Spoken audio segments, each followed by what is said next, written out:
Olá, meus amigos, estamos de volta aqui com a doutora Thaís Takahashi, que é coloproctologista em São Paulo, e hoje o assunto é sexo anal, coisas que você gostaria de saber e tem vergonha de perguntar. Então, queria dar as boas-vindas à doutora Thaís novamente. Obrigada, Marcela, obrigada pessoal que assiste o canal, muito bom estar aqui de novo.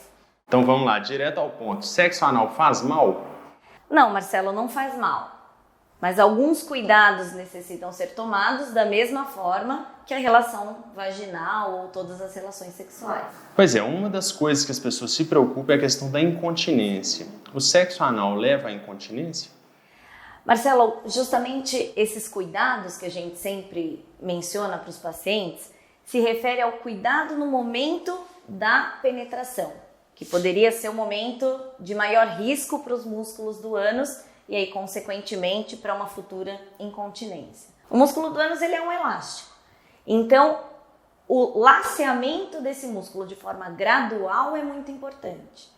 Então, por isso que sempre que nós orientamos os pacientes que no momento do ato de relação sexual anal seja realizada uma lubrificação adequada para que essa penetração não ocorra de forma a poder lacerar ou machucar ou causar um esgarçamento muito abrupto dessa musculatura e às vezes romper algumas fibras que a longo prazo podem causar alguma coisa, tá? Alguma lesão ou algum grau de incontinência. Mas isso é muito pouco comum, né? É muito raro, porque geralmente os pacientes já têm essa consciência.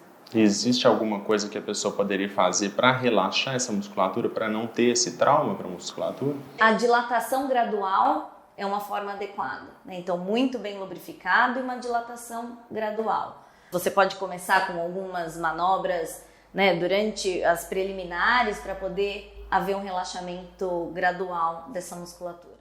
Essa questão do relaxamento da musculatura é uma coisa que a gente nota muito no consultório. Quando a gente vai fazer um exame local antes de fazer um toque, é muito difícil. A resistência da musculatura é muito intensa. E depois que você faz um toque, você nota que a introdução do aparelho é muito mais fácil. A mesma coisa se aplica nessa situação, né? A pessoa fazer um toque ali antes, relaxar a musculatura, é muito importante para evitar lesões. Exatamente. Né? Você fazer um toque com um dedo, viu que essa musculatura relaxou, posteriormente colocar mais um dedo, isso faz com que essa musculatura gradualmente vá aumentando sua elasticidade e, lógico, muito bem lubrificado, como a gente já frisou. E esse é um assunto que sempre é um tabu na nossa sociedade, especialmente porque tem gente que ojeriza esse assunto e tem pessoas que fazem com certa regularidade. Então, assim, é comum as pessoas falarem que dói durante a relação de prática de sexo anal. Todo mundo sente dor? Algumas pessoas, Marcela, alguns pacientes, e isso varia muito de pessoa para pessoa. Alguns pacientes têm um ânus que a gente chama de hipertônico, quando ele tem um tônus mais forte, ele é mais apertado. Essas pessoas podem ter pequenas lacerações, pequenas fissuras que causam um pouquinho mais de dor nesse momento. Outras pessoas conseguem ter um relaxamento maior e aí sim menos desconforto. Outra coisa que eventualmente pode causar dor também são algumas lacerações, tanto no ânus quanto na borda do ânus ou até no reto, que eventualmente podem ser causadas pelo procedimento de lavagem que é feito antes do momento da relação. Isso pode causar alguns traumas que também geram um pouquinho de dor. Uma coisa que eu falo com muitos pacientes meus é essa questão. O ânus não é igual para todo mundo, então a prática de sexo anal não vai ser igual para todo mundo, né? Tem pessoas que têm o ânus mais estreito e outras pessoas que têm a passagem ali mais livre, mais fácil. Então isso vai influenciar na experiência de cada um com relação a esse assunto.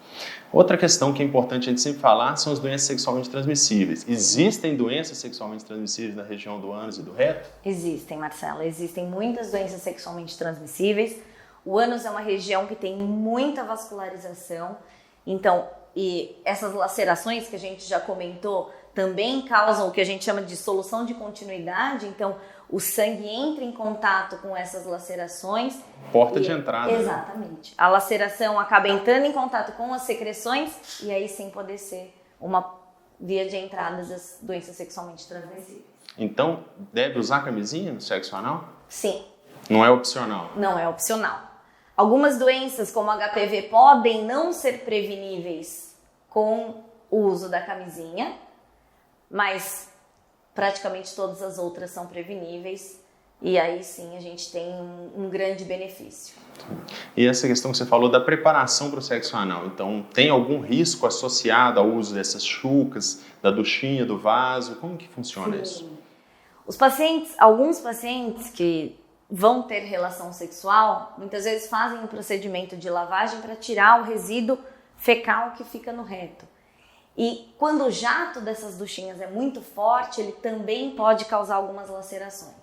Então, mesmo neste momento, sempre com muito cuidado para que isso não aconteça.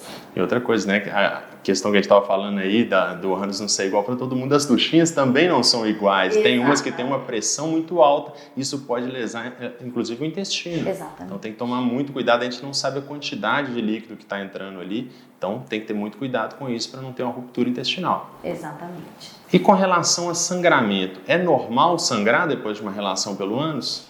Isso pode acontecer, Marcelo.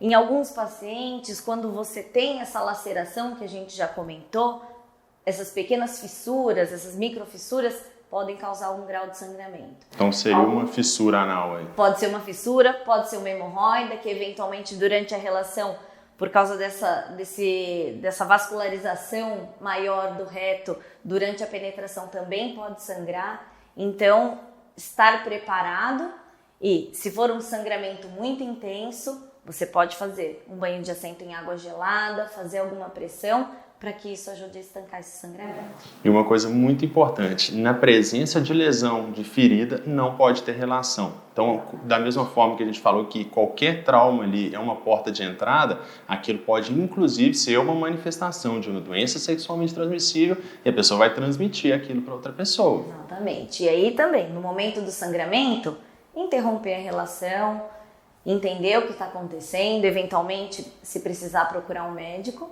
para daí dar continuidade de forma segura. Isso aí. Se você ainda tem alguma dúvida sobre sexo anal, tinha vergonha de perguntar, manda aqui nos comentários, se inscreva no canal e vou deixar os contatos da doutora Thaís aqui na descrição do vídeo. Então até a próxima, muito obrigado, Thaís. Obrigado, Marcelo, obrigado pessoal que assistiu o vídeo. Esperamos nos encontrar mais vezes. Um grande abraço.